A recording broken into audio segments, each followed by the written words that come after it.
como les decía, involucra conocer la excentricidad. Fíjense, estas son las gráficas de UG80, donde se puede analizar que la excentricidad máxima permitida en cada caso es función de la relación D0 sobre T y L sobre D0. Y acá aparece un tema. Esta L que figura ahí no es la longitud del cuerpo cilindro en sí, sino que está definida en UG28 como longitud de diseño. El código habla en UG28 de un tema que se llama L, longitud de diseño, y da tres definiciones para la longitud de diseño. Una le dice que es la máxima distancia de lo que sería el cuerpo del recipiente más un tercio de la profundidad del cabezal. O sea, desde el tercio de arriba hasta el tercio de abajo. Desde el primer tercio por encima de la línea del cuerpo del recipiente y por debajo del primer tercio. ¿Ah? Esa sería una de las longitudes. Esa longitud se llama longitud de diseño. Una de las definiciones. Otra le dice que si nosotros de alguna manera para reforzar este equipo colocamos lo que se denominan anillos de refuerzo, esta longitud de diseño va a ser la distancia desde el centerline del anillo de refuerzo hasta el borde más un tercio de la profundidad. O si colocamos dos anillos, la distancia entre dos anillos consecutivos o la distancia entre el último anillo y un tercio de la profundidad del cabezal, la que sea mayor. Siempre jugamos del lado de la seguridad, que es la más desfavorable de todo. ¿Se entiende? Bueno, ese L es este L, que dice Design Length. ¿Lo alcanzan a leer ahí? Design Length, longitud de diseño. No es cualquier longitud, es independiente de la longitud geométrica, que puede coincidir, va a coincidir casi con la longitud. Si no tuviera anillo de refuerzo, si le sumamos aparte del tercio ese de profundidad de los cabezales. Pero esa longitud de diseño es importante a los fines de reconocer de alguna manera qué valor tiene que tomar para que nosotros lo consideremos. Perdóname, Héctor. Chicos, el examen final se rinde con el código ASME, lo llevamos nosotros a la mesa. Entonces les vamos a pedir que nos calculen un recipiente de determinadas características según el código ASME. Así que no les va a quedar otra que entenderlo. Leerlo, ¿no? Sí. No se hace tan difícil, es áspero, es cierto. No es aburrido. Es áspero en ese aspecto, pero no es tan dificultoso si uno sabe qué es lo que tiene que ver, que es un poco lo que yo les estoy por ahí cuando les digo en forma de recomendación. Vean UG80, les estoy dando lo que tienen que ver realmente. O sea, lo otro capaz que puede ser interesante para otras cosas, pero nos interesa que esos puntos sean de alguna manera recorridos por ustedes para que encuentren ahí las dificultades o las dudas que tienen, se puedan despejar en esos mismos lugares. ¿Sí? Profe, sí, señorita. ¿yo entendí el tercer caso de la longitud de diseño? ¿Es la distancia entre los dos anillos o supóngase, si yo tengo estos dos anillos, esta distancia, o la del último anillo y un tercio de la profundidad del cabezal, la que sea mayor? ¿Sí? No se suman. No. Se busca la más, digamos, desfavorable. La más desfavorable. ¿Sí?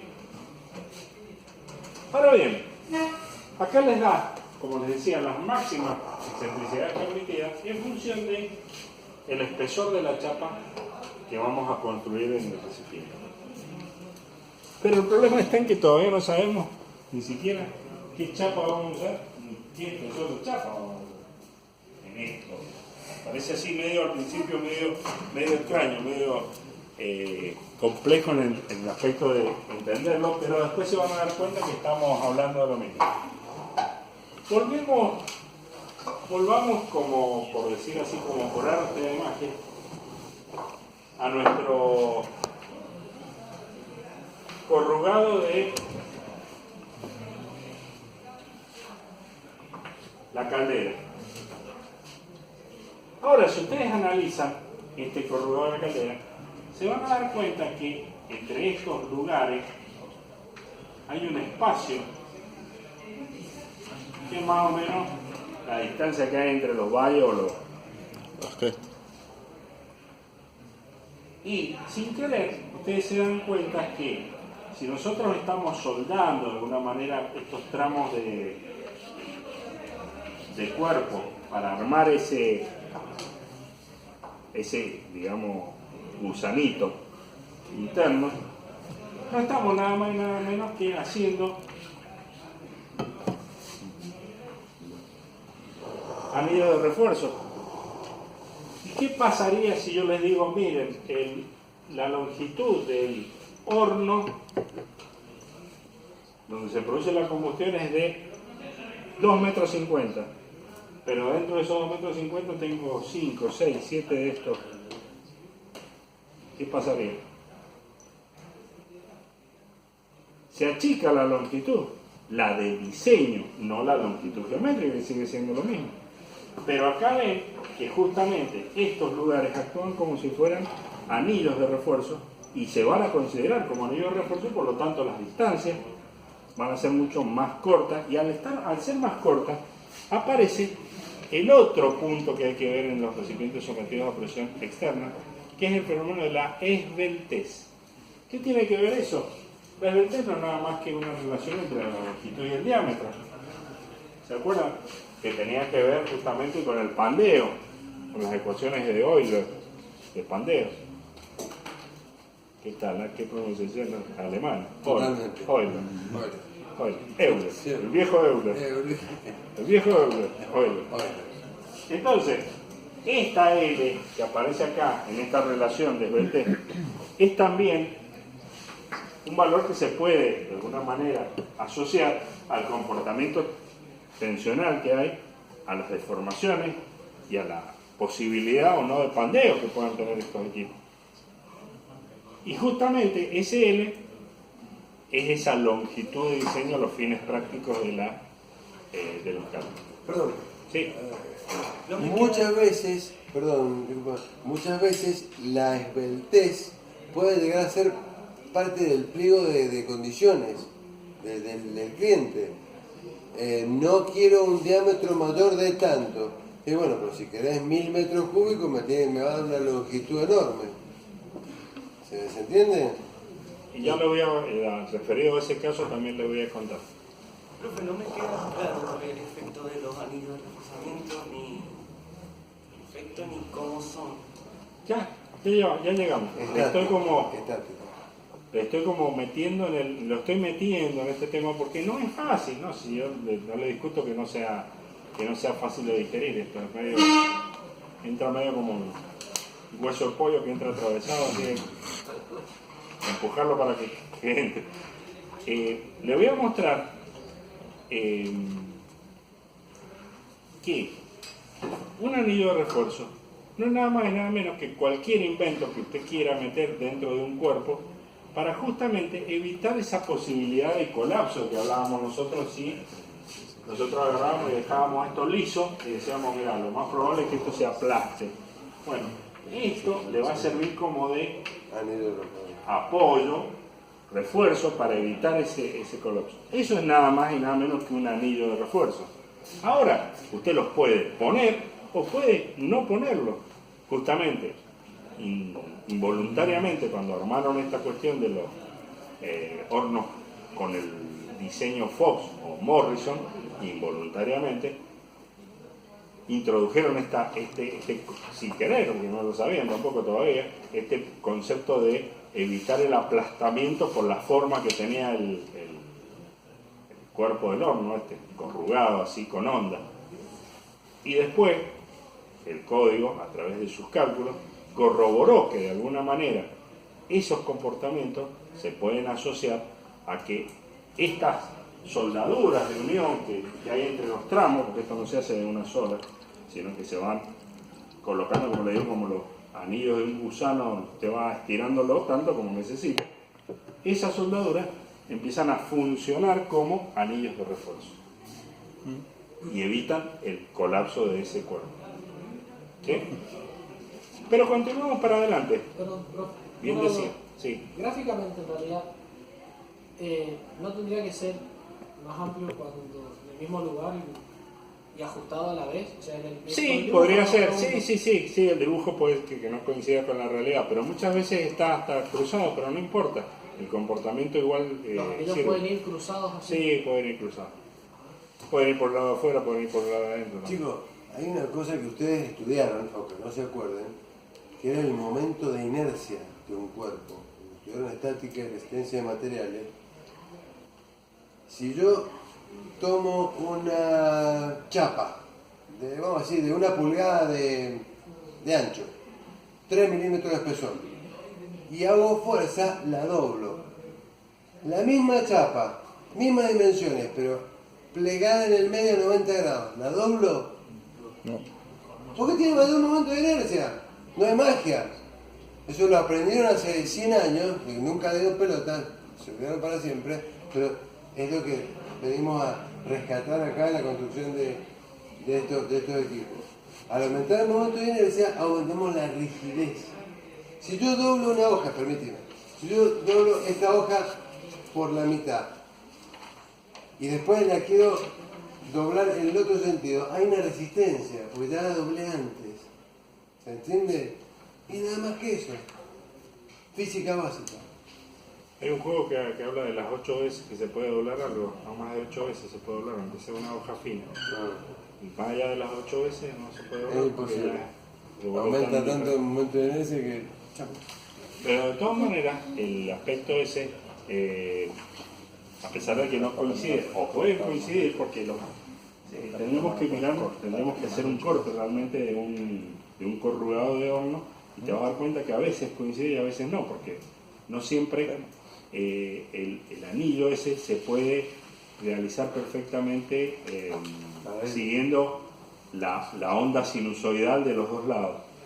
Es una construcción metálica que a veces, por la propia forma en la que se hace, que es rolar la chapa y encima de rolarla darle como un bombé, no se hace tan fácilmente y lo tenés que armar de a pedazos y muchas veces no queda enfrentado.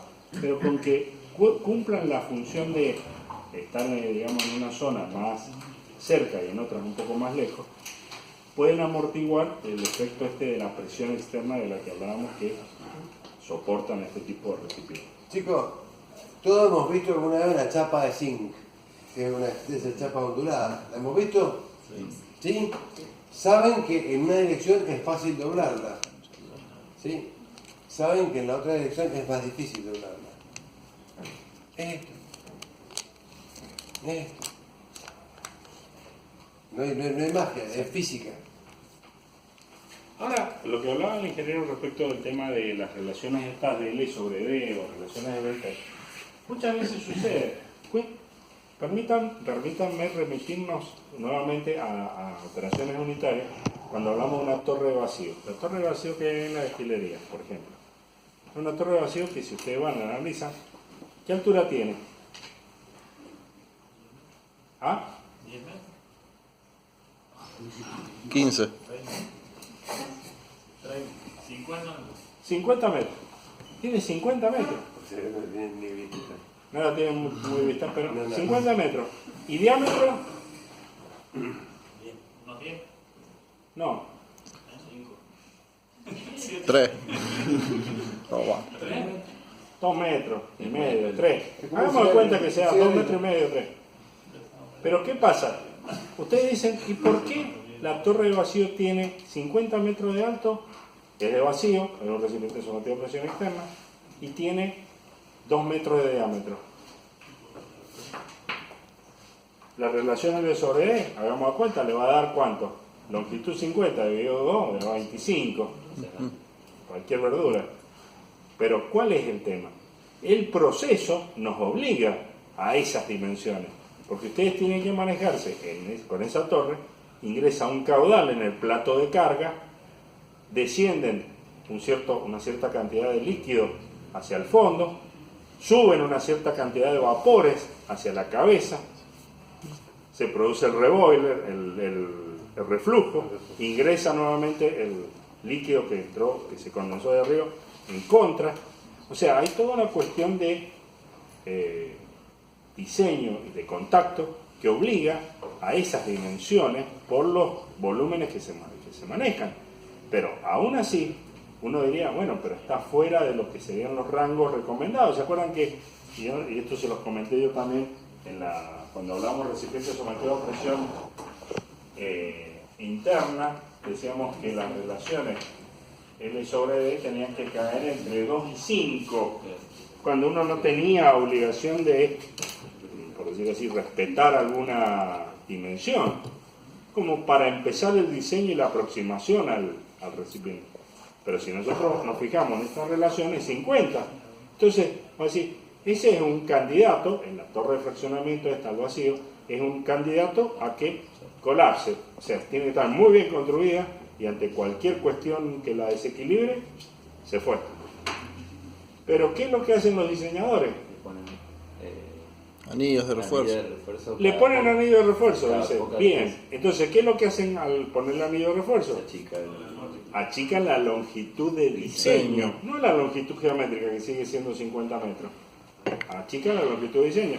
Pero, ¿y para qué le ponen y cómo hacen para ponerle los anillos de refuerzo? Los platos funcionan como... Los platos funcionan como anillos de refuerzo. Entonces, los platos que ustedes dicen, me dio por McKay que van 25 platos en la zona esta y 25 para el lado, bueno, van a ir separados cada tantos metros y cada tantos metros voy a tener que poner un plato. Bueno, perfecto.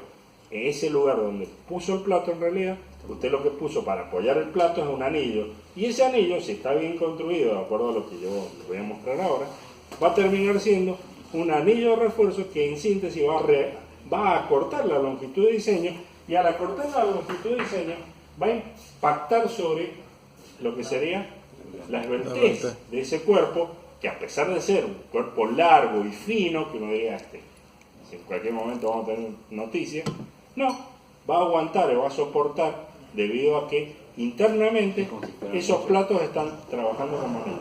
Sí. Bueno, ahora chicos, habiendo escuchado esta explicación del ingeniero y tratando de estrenar el cerebro, imagínense que no fueran los platos, pero que yo de todos modos necesitara esa torre de 50 metros con 2 metros de diámetro y no puedo poner anillos de refuerzo. ¿Qué pasaría? ¿A qué me obligaría? A usar una chapa más ancha, Más gruesa se dice. Más espesor. más espesor. Sí, ancha es todo lo que vos quieras. Bueno, claro, y cuando uso una chapa de mayor espesor, todos los costos se van al demonio, porque una chapa de mayor espesor no solo es más cara por el peso de fierro, sino porque hay que mecanizarla, y hay que doblarla, y hay que plegarla, y hay que soldarla, y todo eso cuesta más. ¿Perdón? Transportarla. Transportarla. Todo eso hace que el costo para la misma prestación se va al cielo. ¿Estamos? Entonces, Perdónenme por insistir mucho con el tema guita, pero es así. Entonces, si ustedes lo analizan, el principio, diríamos así, de estos recipientes es en el aspecto de lo que uno dice, vamos a ver el diseño de estos recipientes, pasa casi por los mismos ejes que pasaba para los recipientes sometidos a presión interna. O sea, tenía que ver con el material, que teníamos tanto que sería analizar el material desde el punto de vista del costo, desde el punto de vista de la disponibilidad, desde el punto de vista de la fabricabilidad, que hay que tener en cuenta, desde el punto de vista de la soldabilidad que tenemos que lograr con ese cuerpo, desde tener en cuenta la temperatura a la cual iba a trabajar, con lo cual aparece la temperatura de diseño, nuevamente, aparece la temperatura de diseño. Aparece también los diámetros y las longitudes, porque van a empezar acá a meterse en la esbeltez del cuerpo. Y aparecen en esos coeficientes que hablábamos, por ejemplo, de las máximas excentricidades permitidas. Entonces hay que tener cuidado también con eso. Y aparece también el espesor, aunque usted dice, pero si la idea nuestra es calcular el espesor de los recipientes sometidos a presión externa, ¿por qué aparece el espesor? Esto pasa por lo siguiente. El cálculo de recipientes sometidos a presión externa es sustancialmente diferente al de los recipientes sometidos a presión interna. Y sustancialmente significa que no tienen nada que ver uno con otro. ¿Y qué significa también sustancialmente? Que nosotros, en los recipientes sometidos a presión externa, podemos elegir un espesor. Y que una vez que lo elegimos, verificamos si sirve o no para la prestación de los otros pretendentes. Cosa que no es lo mismo para los recipientes sometidos a presión interna. Porque nosotros nos basábamos en las presiones de diseño. Y en este también necesitamos conocer una presión de diseño. Pero la presión de diseño no va a intervenir en lo que sería el cálculo del espesor. Sino que nosotros vamos a optar por un espesor y vamos a verificar si con ese espesor podemos compensar la presión de diseño de nuestro equipo. O sea, pero que primero se podría hacer con presión interna el cálculo y después verifico. Así sería. Pero siempre y cuando su recipiente sea a presión interna. Si quisiera de los dos, o sea... No, ¿cómo? O sea, hago el cálculo para presión interna. Por ejemplo, que estuviera sometido a las dos cosas. No puede estar nunca sometido a dos cosas. Siempre hay una presión prevalente. Además, usted no diseña un recipiente para funcionar esta semana. Lo diseña para funcionar años. Lo que usted tiene que analizar es qué proceso tengo. Tengo un proceso, como decía recién el ingeniero, una torre de vacío donde realmente va a estar siempre sometido a presión externa. ¿Lo calculo presión externa? No, va a estar sometido siempre a presión interna porque va a contener anhídrido sulfuroso, que se usa mucho en la vitivinicultura a 20 atmósferas. Y bueno, si va a trabajar a 20 atmósferas, lo peor que puede pasar es que se vacíe y trabaje que tenga una atmósfera adentro y una atmósfera afuera. Cero. ¿Cómo cero? El relativo, La misma presión. Sí. Una atmósfera adentro y una atmósfera afuera. Sí. Lo que pasa es que no, en sí, digamos, podría suceder, como dice acá el joven, que puede ser que el comportamiento del recipiente fuese a presión interna y que verifiquemos si puede soportar a presión externa un vacío. Sí. Puede ser. O a la inversa, puede ser que suceda que esté a presión externa. Sí. Y que de repente Queremos usarlo para someter. sí, podría ser que pasa a veces en los evaporadores, que es lo que hablábamos cuando uno dice, bueno, el evaporador nunca, no la pensás en realidad, en el diseño, decir, sí, siempre va a estar a la presión de trabajo de la caldera, como mucho, decir, bueno, mira, lo voy a calcular para presión interna, vapores que llegan de la caldera a 2 kilos, 1 kilo, 3 kilos, lo que sea, y de repente, cuando enfrió, y sin querer, no nos dimos cuenta de dejar condensó, se produjo vacío y ahí está trabajando. Eso podría ser, ¿sí? Es factible, sí. Yo estoy un poquito en contra de lo que dice el ingeniero, por una sola razón, no porque esté mal lo que está diciendo. No, si no está bien. No, pero Lo que pasa es que si yo diseño una máquina, a mí me pide mi jefe que calcule una máquina que va a estar sometida a presión igual, interna, yo voy a poner, o es mi obligación calcular, protecciones para el caso de que esa máquina pudiera quedar sometida a pequeños delta negativos. Es como cuando calculamos una instalación eléctrica. Negro, podemos no poner una térmica, pero lo más inteligente es ponerla. Podemos no poner un disyuntor, pero lo más inteligente es ponerlo. Y no va en el costo de la máquina. Pero diseñar, pretender que una máquina que va a trabajar, supongamos en el petróleo, que siempre hay cosas así medio bestias, un recipiente sometido a presión externa que me dio un espesor de 1,5 pulgadas, una cosa pesada, para estar sometido a presión interna. Seguramente, si pasa a estar sometido a presión externa, va a verificar hasta un cierto rango. Después de ese rango no va a verificar más, porque no fue pensado para eso. Entonces, para eso también cada tipo de diseño, ya sea un evaporador, ya sea una bomba, ya sea un compresor, ya sea un horno, ya sea cualquiera de las máquinas que hemos visto, tiene mecanismos de protección y de seguridad. Y si no los ponen, la culpa es de ustedes. Eso es mala ingeniería. No poner mecanismos de protección se llama mala ingeniería. Es como si ustedes en su casa no pusieran la térmica o el disyuntor. Meto los dedos en el enchufe y me quedo cocinado. Eso es mala ingeniería. ¿Se puede hacer mala ingeniería? Sí, yo la he hecho. ¿Se puede hacer? Pero hay que saber cómo está haciendo mala ingeniería. Sí, conocer un poco los límites de cada caso. A pesar de todo, tu pregunta, es factible realizar las dos verificaciones, por decirlo así, para conocer si con el espesor de un cuerpo sometido a una determinada condición, que podría ser la externa, puede soportar un cierto grado de presión interna. Puede soportarlo, ¿sí? Es factible hacerlo. De hecho se hace. Sí. Lo tengo tirado en el fondo. Che, necesitaríamos un tanque de unos 20 metros cúbicos. Uy, bueno, y yo tengo allá tirado un tanque de 25 metros cúbicos. Ah, sí, pues ese estaba sometido a presión externa. Bueno, ¿pero qué espesor de pared tiene? Bueno, vení, verifiquémoslo. Y lo verificamos para ver si puede correr, si puede funcionar a presión interna. Antes de salir a comprar otro.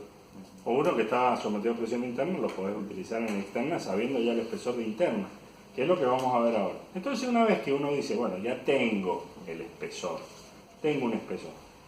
El proceso de cálculo implica eso inicialmente.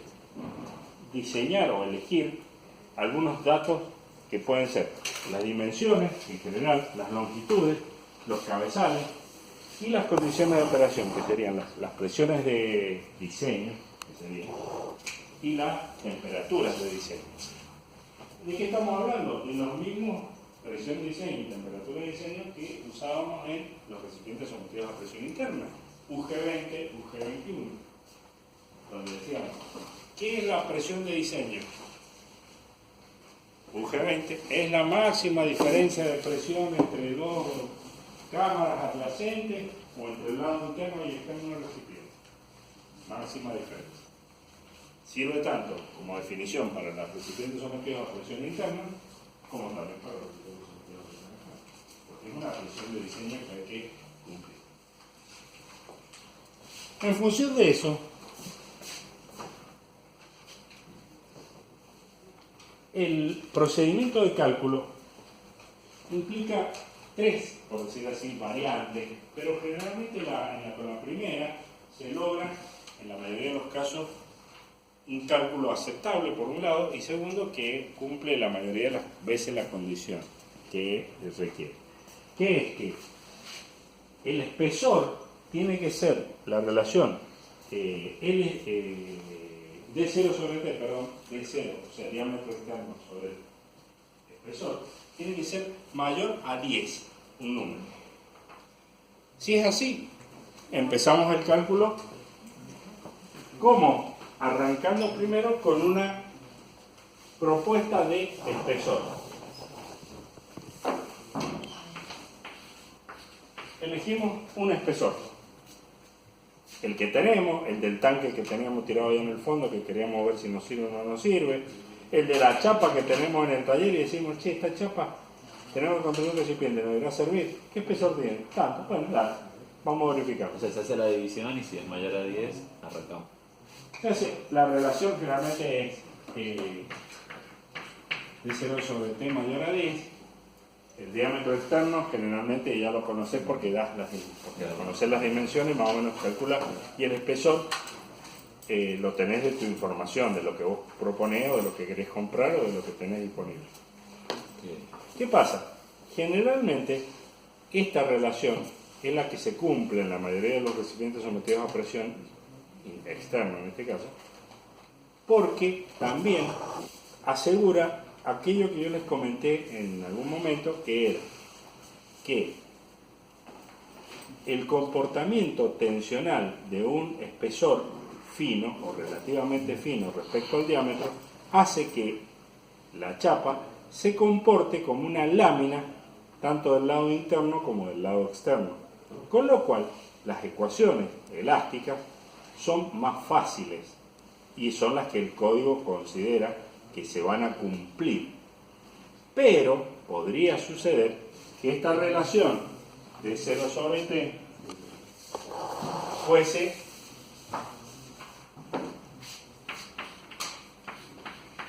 menor a 10, pero mayor que 4, o sea que caiga entre 4 y 10. Hay otras fórmulas y otra forma de cálculo.